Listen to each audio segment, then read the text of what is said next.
Masih seputar resminya Donald Trump menjabat sebagai Presiden Amerika Serikat di periode yang kedua.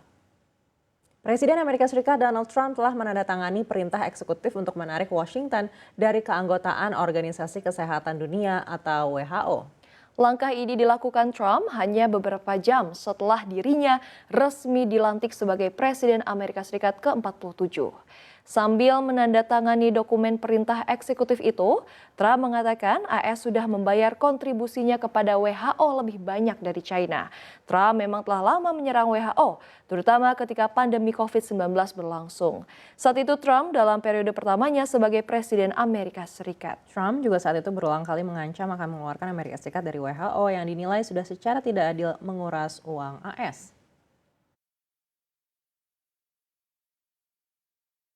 So we paid $500 million to World Health when I was here, and I terminated it. China with 1.4 billion people. We have 350 to pay. Nobody knows what we have because so many people came in illegally, but let's say we have 325. They had 1.4 billion. They were paying 39 million, we were paying 500 million. It seemed a little unfair to me. Gebrakan baru dari Donald Trump usai pelantikan. Tahu nggak Bunga, kalau Amerika Serikat ini merupakan donor terbesar bagi WHO. Disusul oleh Jerman yang menyumbang sekitar 3% dari pendanaan lembaga tersebut. Makanya setelah teken perintah ini, Jerman mencoba untuk melobi Trump agar tidak meninggalkan WHO, Bunga. Ya betul sekali. Nah ini kan sebagai donor utama begitu ya. Tentunya keluarnya Amerika Serikat ini dari WHO sangat berpengaruh signifikan nih Ana dan juga pemirsa. Terutama ya terhadap dampak bagi kesehatan dunia. Nah ini kalau tidak salah juga nih Ana, AS itu menyumbang sekitar 18% pendanaan untuk WHO. Total dana Amerika Serikat dan Jerman bahkan mencapai 6,8 miliar dolar Amerika Serikat di WHO. Ini pada tahun 2024 sampai 2025. Ini angka yang cukup besar ya Ana ya? Iya, sebenarnya ini cukup besar ya Bunga. Dan bahkan kalau kita melihat fakta-fakta lainnya, ini Amerika Serikat juga membiayai 75% program WHO untuk HIV dan penyakit menular seksual lainnya. Selain itu lebih dari setengah kontribusi dana itu untuk memerangi tuberkulosis. Dan menurut data lembaga tersebut juga menunjukkan di luar WHO, Amerika Serikat sejauh ini merupakan donor kesehatan global teratas di dunia. Washington juga tercatat memberikan 15,8 miliar dolar AS di 2022. Jadi kebayang ya, Bunga, berapa besar powerfulnya Amerika Serikat di bidang kesehatan dunia. Kita tahu untuk obat HIV saja ini sejauh ini masih percuma ya. Betul. Masih diberikan cuma-cuma begitu. Artinya kalau nanti Amerika Serikat ini menarik dananya bukan tidak mungkin akan dikenakan biaya nantinya untuk penyandang HIV dan akan menyebabkan angka AIDS ini mungkin akan lebih tinggi lagi. Nah ini berpengaruh terhadap kesehatan global ya. Nah ini juga nih katanya ya Ana, dengan keputusan ini Trump juga ternyata memerintahkan staf dan kontraktor Amerika Serikat yang bekerja dengan WHO ini akan ditarik kemudian dipindahkan. Tercatat Washington ini menempatkan sekitar 30 staf di Jenewa dan berkolaborasi dalam penelitian dan juga wabah.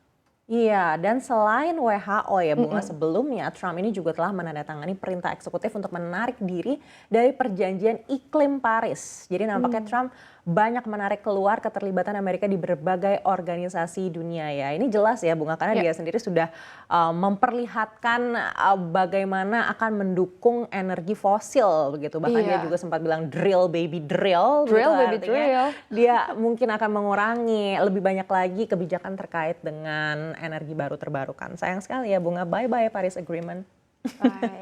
Baik, kita akan beralih ke informasi lainnya. Presiden Rusia Vladimir Putin mengadakan pembicaraan dengan Presiden China Xi Jinping melalui konferensi video Selasa kemarin. Keduanya membahas cara membangun hubungan dengan Presiden Amerika Serikat Donald Trump.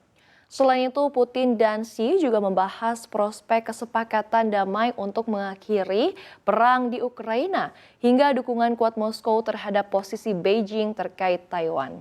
Melansir Reuters, Xi dan Putin mengusulkan pendalaman lebih lanjut kemitraan strategis kedua negara yang membuat Barat khawatir. Keduanya berbicara selama 1 jam 35 menit melalui panggilan video setelah Trump dilantik sebagai Presiden Amerika Serikat pada Senin 20 Januari lalu.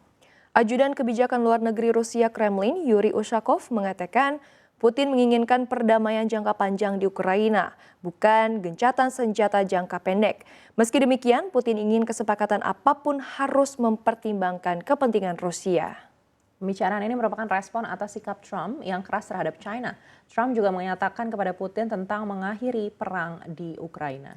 Dalam sambutannya kepada wartawan setelah pelantikannya, Trump mengatakan Putin harus membuat kesepakatan untuk mengakhiri perang karena konflik tersebut menghancurkan Rusia. Уважаемый председатель Си Цзиньпинь, дорогой друг, согласен с вами в том, что в основе сотрудничества Москвы и Пекина широкая общность национальных интересов и совпадение взглядов на то, какими должны быть отношения между крупными державами. Мы выстраиваем наши связи на основе дружбы, обоюдного доверия и поддержки, равноправия и взаимной выгоды. Эти связи самодостаточны, не зависят от внутриполитических факторов и текущей мировой конъюнктуры. 普京总统先生，我的老朋友，很高兴在中国农历新年即将到来之际，同总统先生举行视频会晤。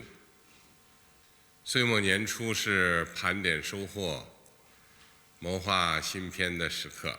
今年是中国人民抗日战争、苏联伟大卫国战争及世界反法西斯战争胜利80周年，也是联合国成立80周年。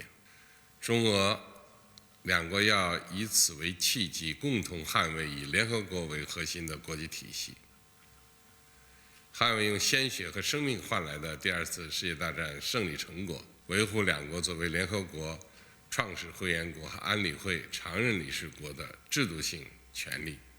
新的一年，我愿同总统先生一道，继续引领中俄关系登高望远，以中俄关系的稳定性和坚韧性应对外部环境的不确定性，共同促进两国发展振兴，维护国际公平正义。 Wah Bunga, ada yang menarik nih saat panggilan video antara Putin dan juga Xi Jinping. Mereka saling menyebut sahabat karib, bahkan tadi Xi Jinping menyebut Hao Pengyou katanya ya, teman baik. Dan Rusia ini kan sebenarnya sangat dekat bersama dengan China dari masa Perang Dingin. Saat Rusia masih bernama Uni Soviet sampai sekarang hubungan dekat ini tetap dijaga oleh para pemimpinnya. Bahkan tadi kita lihat juga di dalam video call tersebut di belakangnya itu ada 2 bendera ya, bendera China dan bendera Rusia. Baik itu di belakang Putin ataupun di belakang Xi Jinping. Betul. Jadi memang mereka sudah mencoba untuk memberikan kesan betapa dekatnya China dan juga Rusia persahabatan ini ya. Tapi yang lebih menarik lagi nih Ana soal obrolannya. Ini kan Putin dan Xi Jinping berdialog soal Trump. Ini kan sekilas gitu ya, kalau kita sahabatan, kita karib banget gitu ketemu sama-sama, terus sama-sama negara komunis selalu bicara soal negara barat yang menjadi langganan berseteru mereka. Obrolannya ini mungkin akan mengarah ke perlawanan. Apalagi Trump dikenal keras dengan kebijakan America First-nya. Iya betul, jangan salah loh Bunga. Ternyata bukan itu obrolannya, justru sebaliknya pertemuan via video call ini membicarakan cara membangun hubungan baik dengan Trump. Ingat kan di masa Trump periode pertama China kena tarif impor jumbo untuk sejumlah komoditas. Wajar kalau sekarang China antisipatif dengan mencari kawan. Bukan kawan untuk perang ya, tapi kawan untuk bisa menjalin hubungan baik.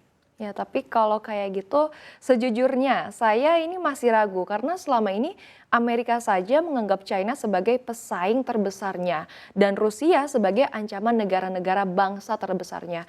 Buktinya bukan cuma China aja nih yang terancam kena perang tarif Amerika, tetapi Uni Eropa, kawannya sendiri ini juga terancam loh Ana. Iya Bunga, ini menarik ya ketika Uni Eropa dikenakan tarif. Tapi Arab Saudi justru tidak dikenakan tarif. Apakah ini sebenarnya sekarang yang teman dekat Amerika Serikat itu sebenarnya adalah Arab Saudi begitu ya.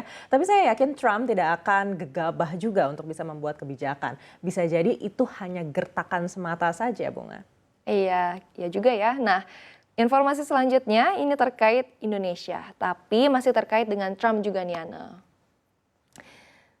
Baik, Kementerian Luar Negeri Indonesia menolak usulan Presiden Amerika Serikat Donald Trump soal relokasi sebagian warga Gaza Palestina ke Indonesia.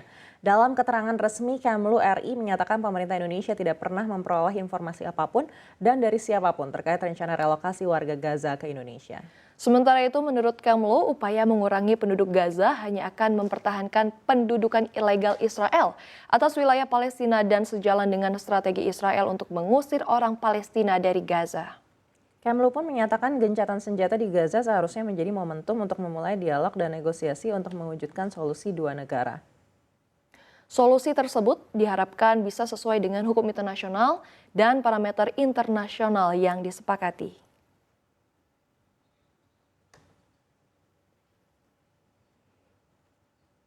Bunga, kalau kita analisa lagi usulan Trump ini seperti membenarkan tindakan pendudukan ilegal Israel atas wilayah Palestina ya. Arahnya sejalan dengan strategi yang lebih besar yang bertujuan untuk mengusir orang Palestina dari Gaza. Iya, benar sekali nih Ana. Apalagi kalau kita lihat begitu ya bagaimana pengorbanan warga Gaza dalam mempertahankan wilayahnya dari Israel yang sudah menelan korban jiwa seperti masyarakat sipil, terutama wanita dan anak-anak. Bahkan angkanya saat ini sudah menembus 47.000 korban jiwa, Ana. Iya, bahkan sebuah penelitian baru-baru ini juga Bunga menunjukkan bahwa jumlah warga Palestina yang terbunuh di Gaza kemungkinan jauh lebih tinggi daripada perkiraan. Penelitian yang dilakukan oleh London School of Hygiene and Tropical Medicine yang diterbitkan dalam jurnal The Lancet menyebutkan ada sekitar 64.260 kematian akibat cedera traumatis di Gaza antara 7 Oktober 2023 hingga 30 Juni 2024. Kalau kita melihat posisi Indonesia sebetulnya sudah sangat jelas ya Ana dengan tegas mengutuk keras serangan Israel terhadap masyarakat sipil di Gaza yang tiada henti sampai sekarang. Usulan relokasi dari Trump ini tentu hanya menguntungkan Israel saja, di mana Palestina ini tentunya akan sangat dirugikan karena harus merelakan tanah mereka ke Israel. Benar sekali Bunga, kita juga sudah mendengar pernyataan dari Kemenlu bahwa gencatan senjata di Gaza ini seharusnya menjadi momentum untuk memulai dialog dan negosiasi untuk bisa mewujudkan solusi dua negara. Yang perlu ditekankan adalah bukan solusi yang hanya menguntungkan Israel saja.